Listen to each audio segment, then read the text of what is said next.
Ready?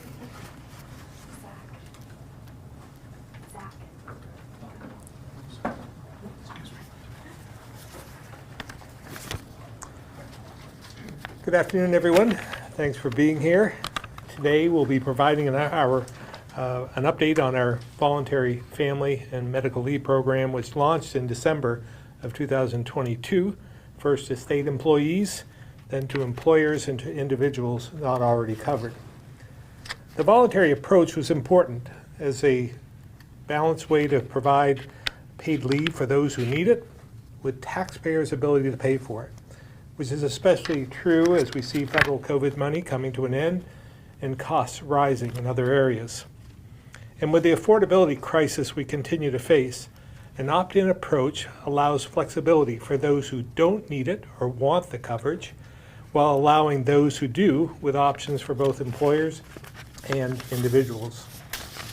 Since implementing this program, which is still in its early stages, we've seen employers and individuals from across the state enroll and take advantage of the benefit with positive feedback.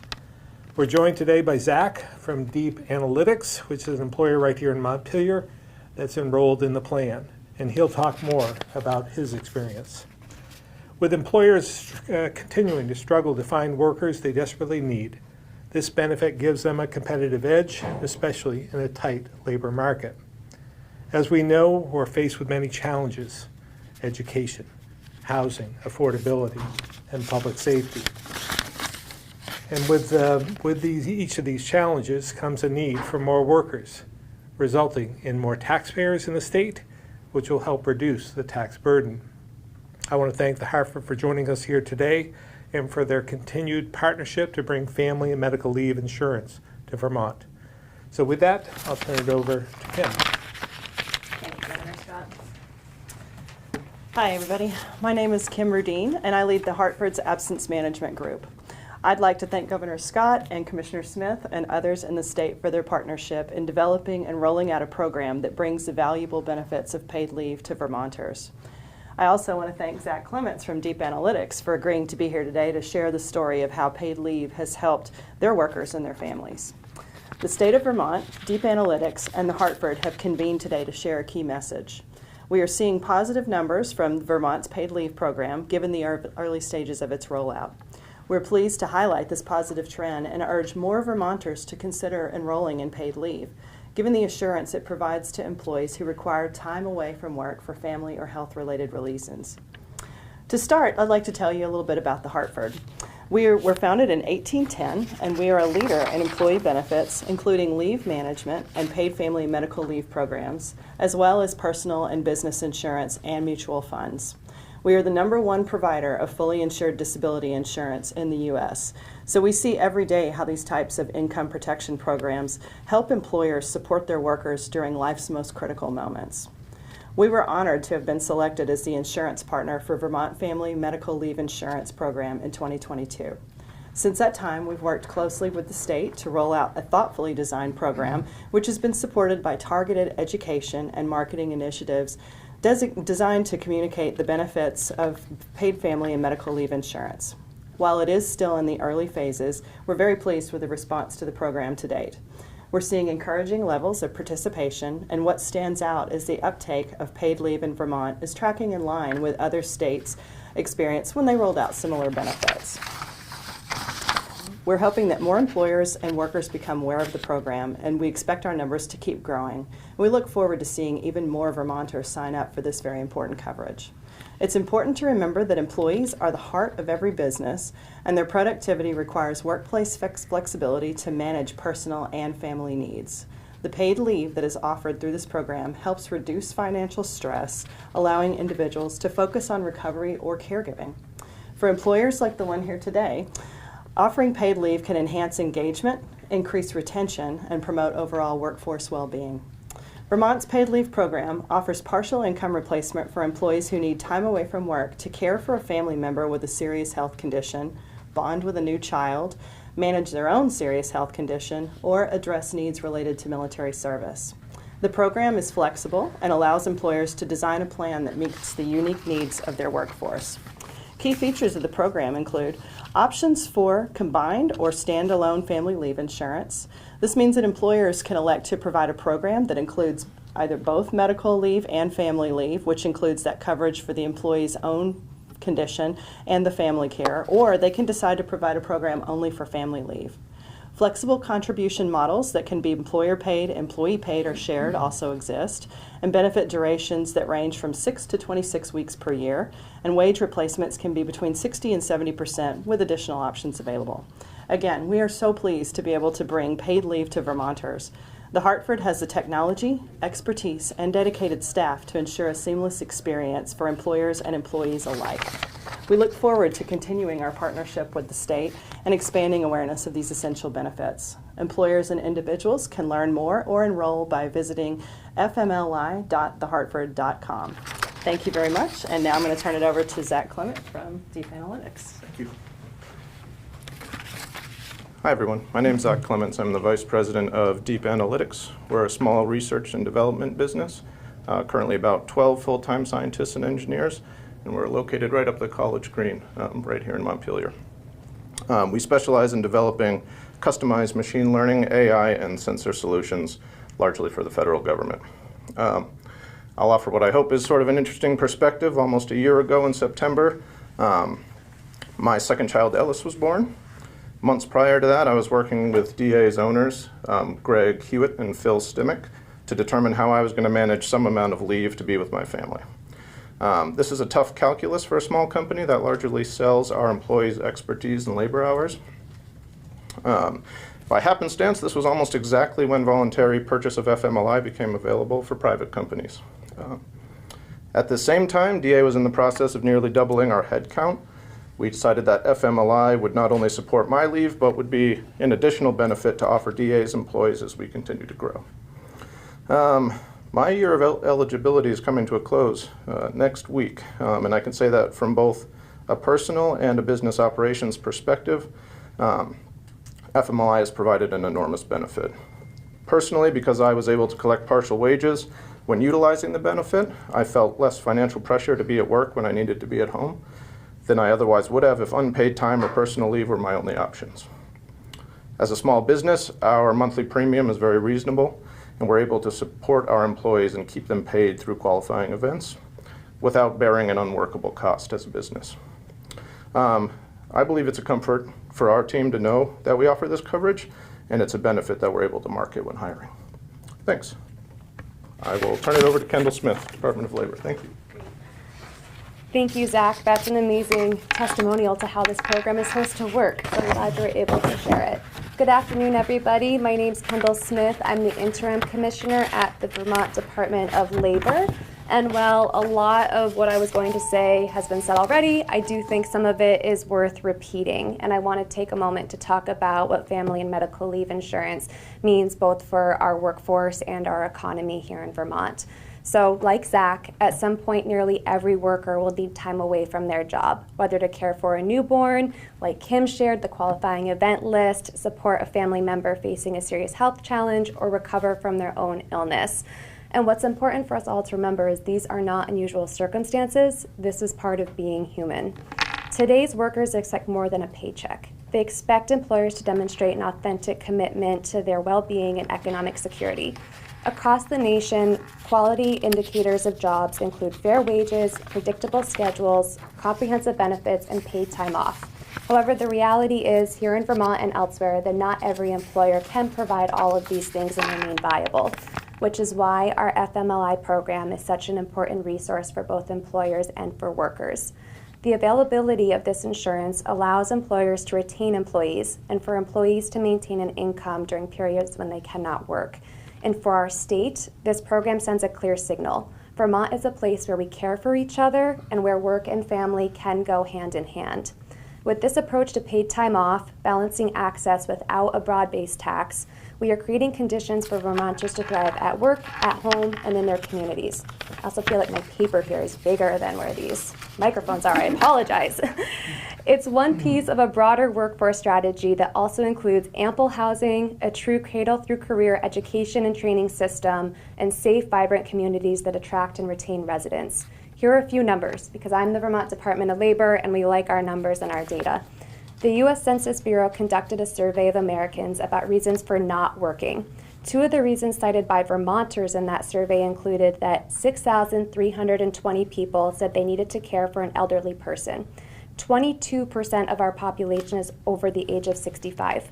The Vermont population over 65 is up 10% in the last 3 years, and similar increases are projected to continue in the near term. These are our workers' parents and our family members who may need additional support as they age that will require time away from their work site.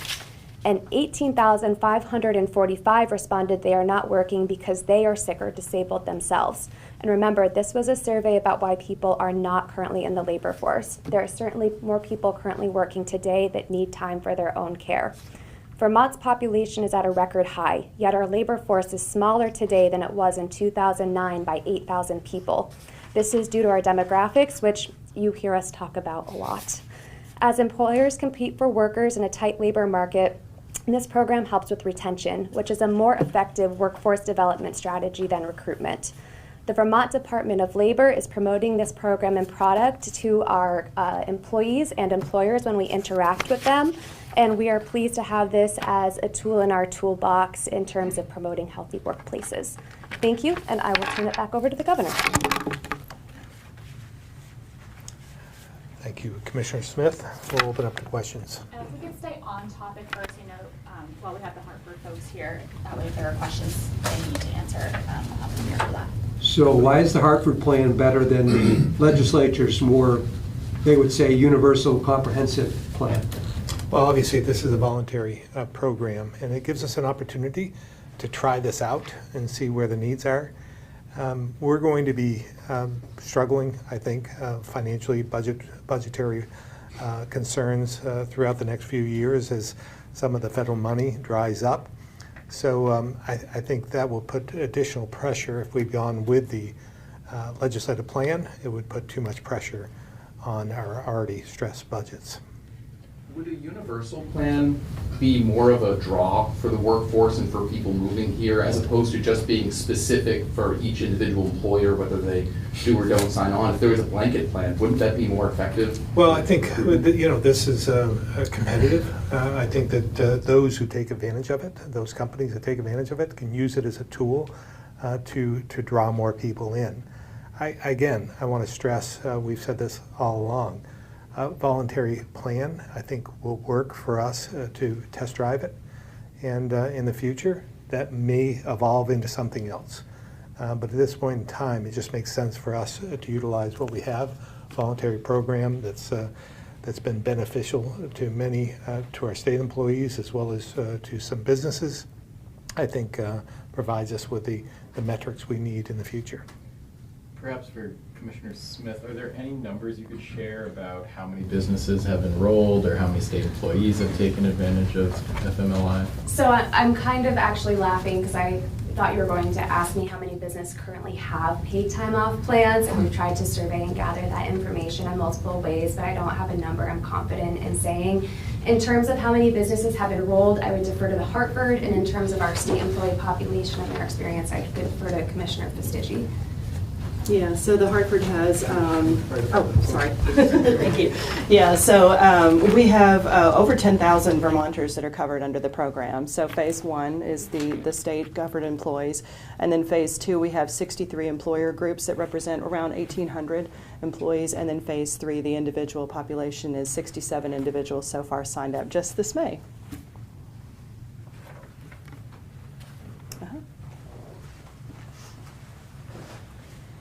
In terms of communicating this to employees, how do businesses make sure that employees know about this and that they're briefed on the benefits that are available to them?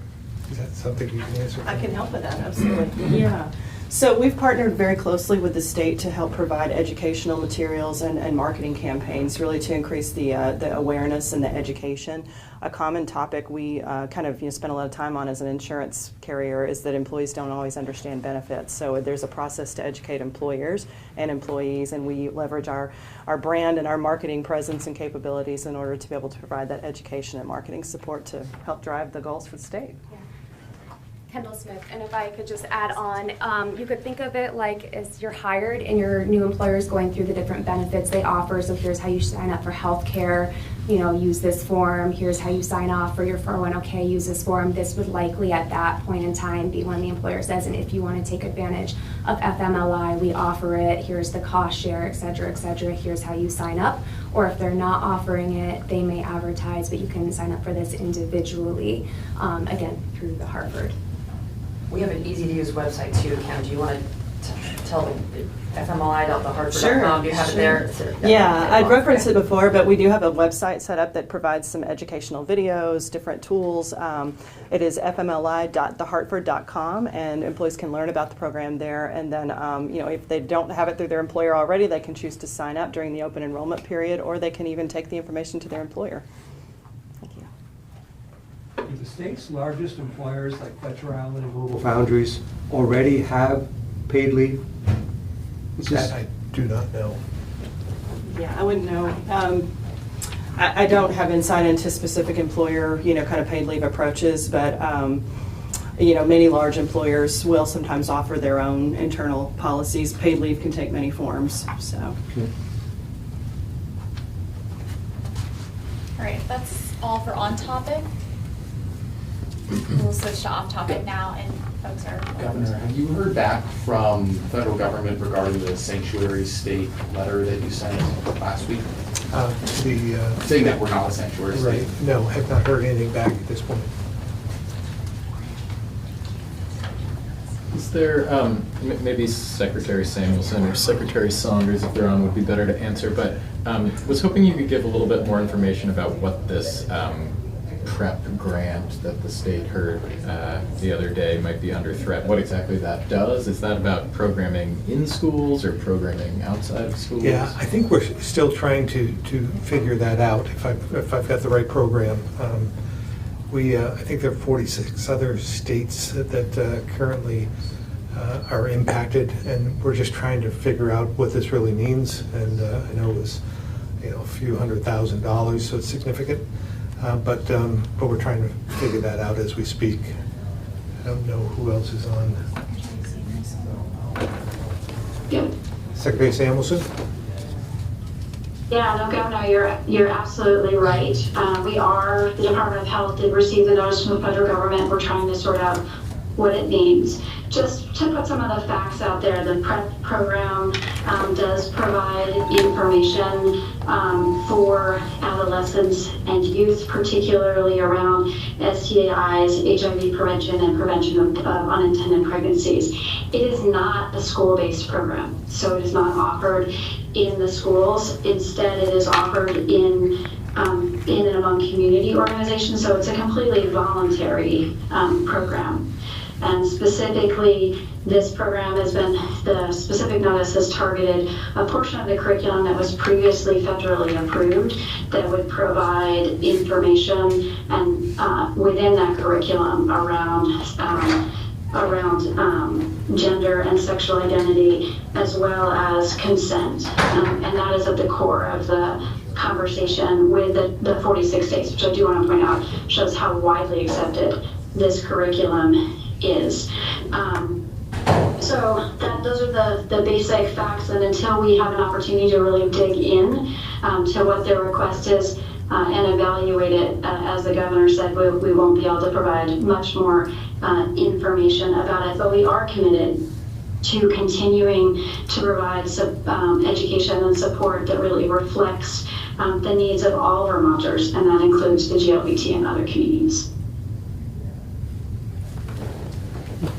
Governor, a few years ago, I think it was in 21 or 2020, you put, I think it was $50 million in the state budget to build cell phone towers to try to connect people, and of course with public safety as well being part of that. Where do we ever stand with that? And do you, just generally, when you think about cell coverage and how Vermonters are able to, reach each other and reach authorities, how does that weigh on you nowadays? Yeah, that was an initiative through the federal government, as I recall. And I think we're in the latter stages of that. Many cell towers have been installed. but there are a few more that have run into issues, with the communities and so forth about where to place the towers. So, so I don't believe the program is finished. Cell coverage in general, we've been trying to promote, as you might remember, it was probably 2 or 3 years ago, we put forth in our budget to the legislature a portion of that to expand cell coverage. But it was met with resistance from the legislature. It never did pass. So we still hear from folks who want more cell coverage in Vermont. But again, we were going to utilize some of the federal funding for that. And that didn't have much traction in the legislature. I know the LURB nowadays is looking at sort of citizen appeals and Act 250 for like housing. Should like the PUC and folks that operate sort of in this universe take a look at whether people should be able to challenge these types of projects? Well, I think there's a process in place. I think we've proven that with some of the challenges we've had in placing under that federal program. So I think it's working fine the way it is. Governor, I did want to ask you about the disaster declaration request for the Northeast Kingdom. I wanted to ask, are there any updates on that at this time? No, haven't heard anything back yet, and that's not unusual. It may take a bit. I remember, I think the last time, it was quite some time, like weeks, before we heard back from the federal government. That was under the previous administration. Is that request specifically for approval of public assistance, or is it also potentially individual assistance? Not individual that I am aware of. It's just the public assistance. And is that because of the scale of the damage? Yeah, the scale of the damage. I don't think we met the requirement. Had we met that requirement, we probably would have made the ask. All right, we'll switch over to the phones now. Tom Davis, Compass Vermont. Thank you. Governor, at the city council meeting in Burlington, where they voted the new resolution for more enforcement in the City Hall Park, multiple people got up to speak at the open session, many of which calling on you to help out with the enforcement issues. I know you mentioned in a previous press conference that you had not heard from them. I was curious if you have heard from them since that vote, or if you expect to.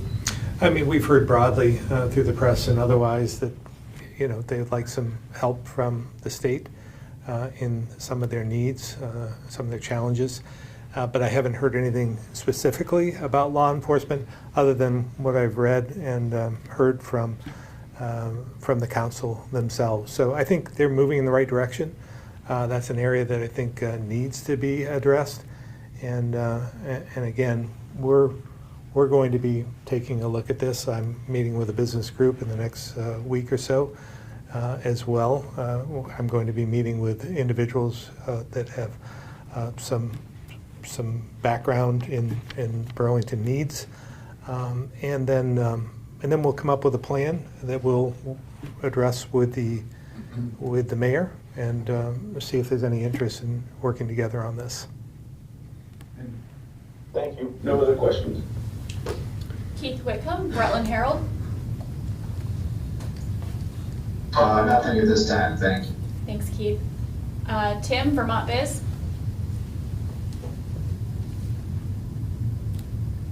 Nothing today, Amanda, thank you. Thanks, Tim. Ed Barber, Newport Daily Express. Yeah, good afternoon.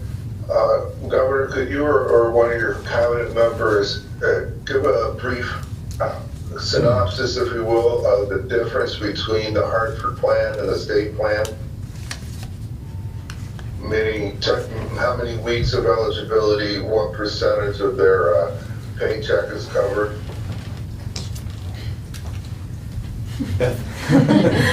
Hi, I'm Beth Fastiggi, Commissioner of Human Resources. So the state plan is the base plan, and it's 60% coverage for up to 6 weeks. Employers have flexibility where they can kind of buy up that coverage, so they could buy up to 70% wage replacement for their employees and up to 12 weeks of coverage. And the individual market mirrors the state employee coverage. Thank you, Commissioner Fastucci. It is worth noting, as has been said, that's the benefit of this voluntary plan, the flexibility. It kind of caters to the size of the organization, their needs, as well as their pocketbooks. So I think that's what's great about this, that Hartford is able to work with individual companies to get what they need out of this, and at a price they can afford. Governor, State Okay, Representative. thank you. Oh, sorry.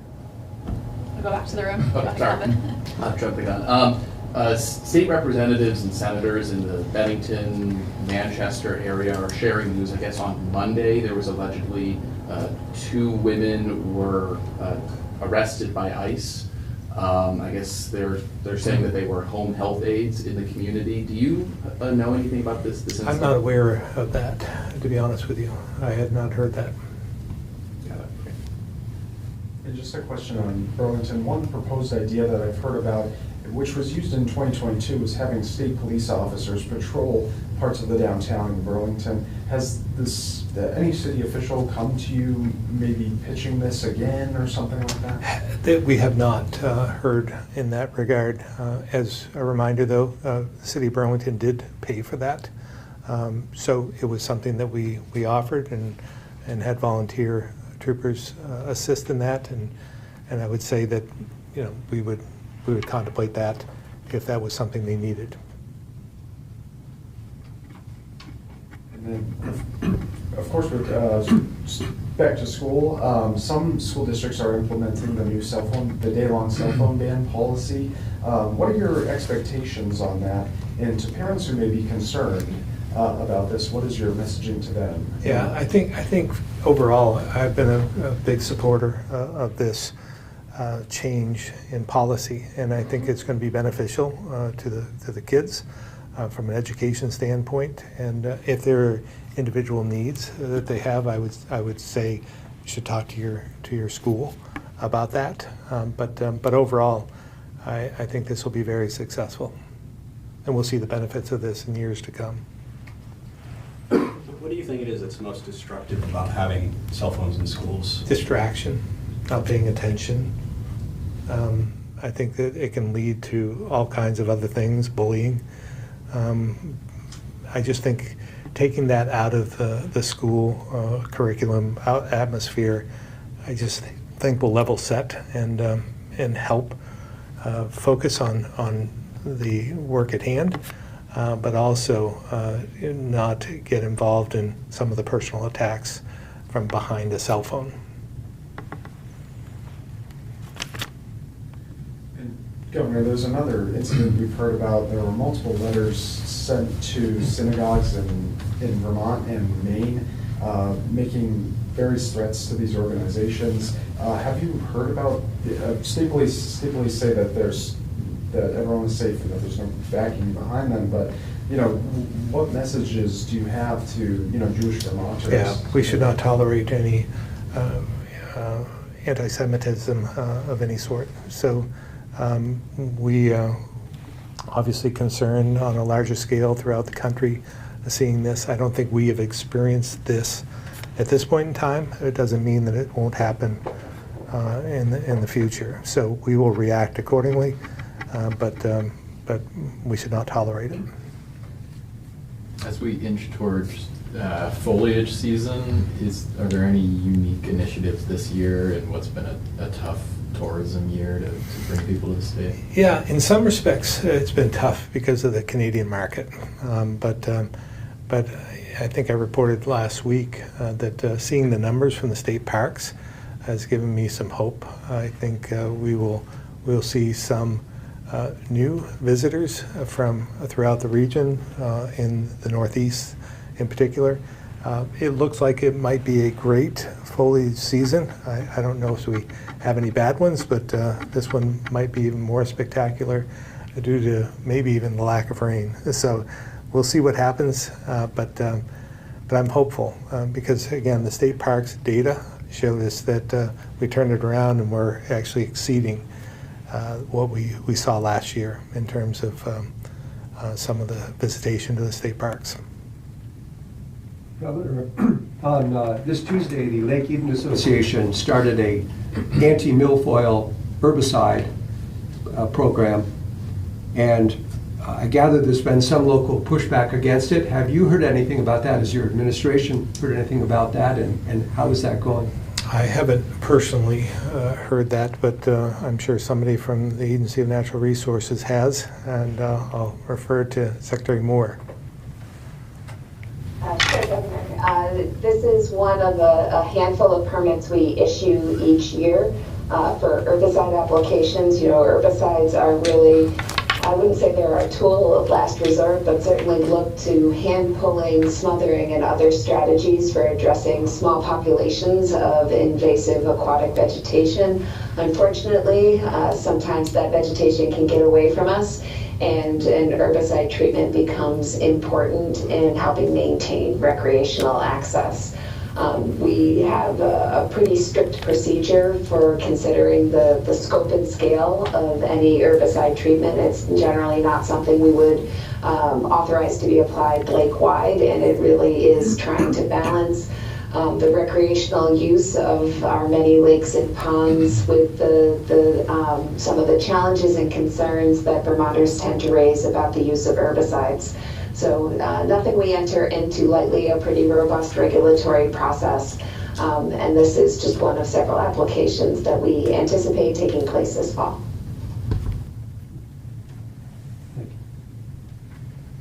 Any thoughts on the Cracker Barrel rebrand? Not really. I've gone to Cracker Barrels before on my visits to my mom in Florida, but I can't think of the last time I was in one. I think that's a corporate decision, and they'll make the decision to do whatever they're going to do based on their customers. Governor, the top 3 headlines in the Chronicle today, quite by accident, are about Vermont teenage boys, crime, and isolation. UVM reported this week that only 40% of the freshman class are boys or young men, up from 38% the year before. Does Vermont have a success gap between young men and young women?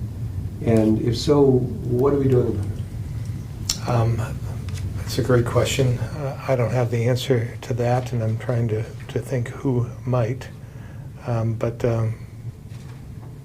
we do have issues with young men. I mean, I think that's been not, I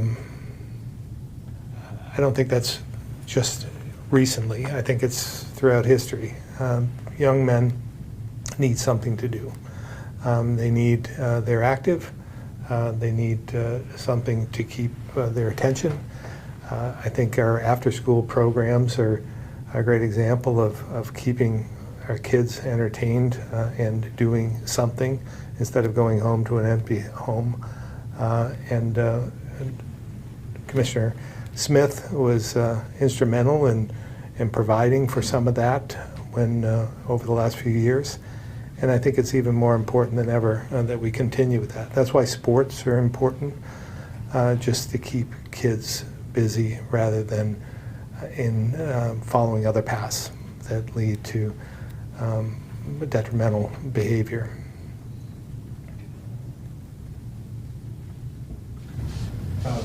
Governor, I wanted to ask, Woodstock native Keegan Bradley, of course, will be going to the Ryder Cup, and he's decided not to play. He's leaving his clubs at home, and he's captaining the team. Did you want to wish him any words of love? Yeah, I mean, again, he's had a great career, and we're very proud of what he's done in representing Vermont in the way he has. So, again, unfortunate in some respects, but we see that in sports. There's an evolution there. So, but again, I respect his attitude as well as how well he's represented the state. This week also, Governor, regulators approved for individuals on health exchange. I think it's almost 10%, nearly 10% increase. the spiraling healthcare story isn't new, but you've now sort of broadcast that your administration is going to look at healthcare costs next session. What can be done here? Well, again, that's for all of us to contemplate. We need long-term, as I said, we need to keep focusing on our demographics. We need to be a state where people are attracted to the state, and they need housing to do that. They need an affordable climate. We need economic development. We need all of it to attract more people to the state to counter what we've seen over the last decade or two. It's been, consistent that, and I think we'll see it in the next census, that we're not making up any ground here. We're getting older, and we're not backfilling with enough youth, which hurts our workforce. So, again, we're going to continue to work on making Vermont more affordable, as well as trying to make it more livable as well. So this is going to be an issue that all of us have to contemplate. We'll need legislative support. I think the Green Mountain Care Board is doing a great job with that. Owen Foster, in particular, leading the group, taking some of the stances he has, identifying that we have a gap here that we can't make up. So we're going to have to make some tough decisions. So much like education, healthcare is not any different. So we're going to have to take a look to see what we can do. As well, as I mentioned last week, with the federal government coming up with some funding for rural healthcare, we'll have to make applications for that. And it's in a tight time period, so we'll be working on that over the next 2 or 3 months to see if we can bring in the $100 million in grants that will help get us moving in the right direction. Governor Jim Douglas and former Senator Chris Pearson and a number of business leaders, I'm sure you've seen the group they're working on, I think it's Vermont Healthcare 911 or something to that degree. They're saying that administrative costs at the University of Vermont Health Network are a pretty big piece of this. I'm not hearing any specific proposals or ideas with that or with pharmaceutical. I mean, how much, what can be done, if anything, about that issue? That's something that they've identified. Again, it's all the above. In trying to contemplate that, we'll need some legislative support, but we also need to engage with the network to see what ideas they may have, because it's, again, much like education, where some of the overhead costs are impacting our ability to pay. Are there any developments on the return to work initiative at all? Nothing that we're willing to share at this point. We'll be communicating with state employees directly very soon and outline some of what we're thinking. All right. Thank you all very much. Have a great rest of your day.